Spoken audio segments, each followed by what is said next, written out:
आणि त्यांच्या ज्या काही महत्त्वाच्या कविता आहेत, ज्या दीर्घ कविता आहेत, जशा की queen मॅब, Alastor, Adonais, ode to skylark, ode to the west wind and dramas in verse such as प्रोमॅथस unbound, या कवितांच्या माध्यमातून, ह्या त्यांच्या दीर्घ कविताच्या गटामध्ये मोडणाऱ्या शैलीच्या कविता आहेत. या कवितांच्या माध्यमातून कवी पी.बी. शेल्ले यांनी त्यांचे काही विजन आहे हे त्या ठिकाणी त्या कवितेच्या माध्यमातून मांडलेलं आपल्याला पाहावयास त्या ठिकाणी मिळतं. This is about the short biographical sketch of the poet P.B. Shelley. Actually, it is not enough about his biographical sketch. Much more can be talked about. But here,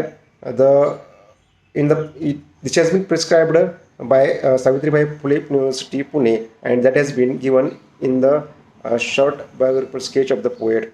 This is about the poet P.B. Shelley. Now, we will go through the short theme of the poem or about the poem here. Ozymandias is not a typical Shelley poem in its theme or form.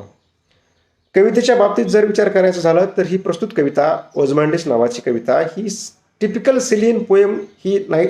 एकतर त्याचा विषय आणि जो form आहे या दोन्हीच्या बाबतीत शेल्लीच्या लिखाणाला अनुसरून नसलेली कविता आहे असं आपल्याला या ठिकाणी म्हणता येईल. किंवा थीम असेल, आशय असेल किंवा कवितेची रचना असेल, या दोन्ही बाबतीत ही टिपिकल शेलियन पोएम नसल्याचं आपल्याला या ठिकाणी सांगता येईल.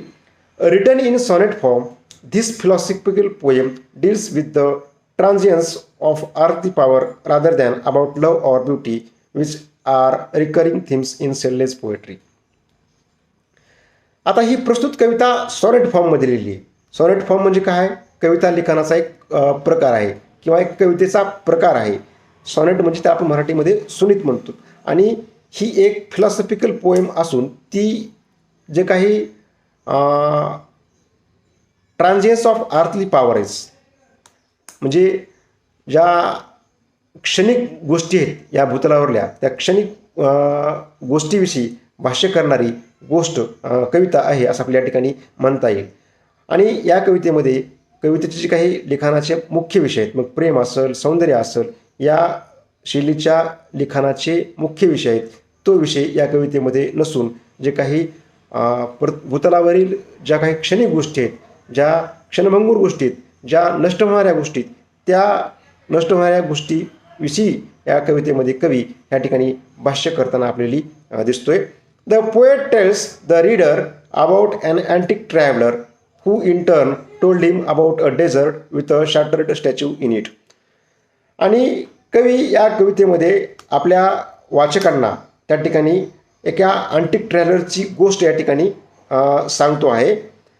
आणि तो अँटिक ट्रॅव्हलर हा त्या ठिकाणी एका डेझर्टमध्ये एक स्टॅच्यू पाहतो.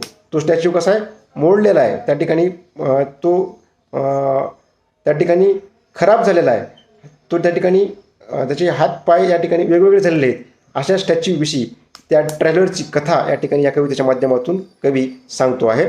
The statue is that of a legendary king Ozymandias, the ironic hero of the poem.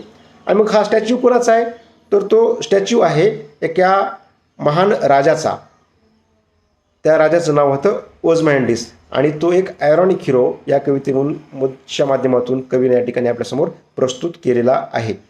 उपरोधिक हिरो, उपरोधिक नायक आणि उपरोधिक नायक याच्यामध्ये त्या ठिकाणी फरक असतो. असा आयरॉनिक हिरो या कवितेच्या माध्यमातून कवीनं ओझमांडिसच्या रूपामध्ये आपल्या वाचकांसमोर त्या अँटिक ट्रॅव्हलरच्या कडून या ठिकाणी संबोधित करण्यात आलेला आहे.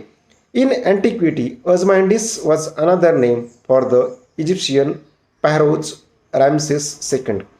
आणि जुन्या काळामध्ये ओझमांडिस हे एक इजिप्शियन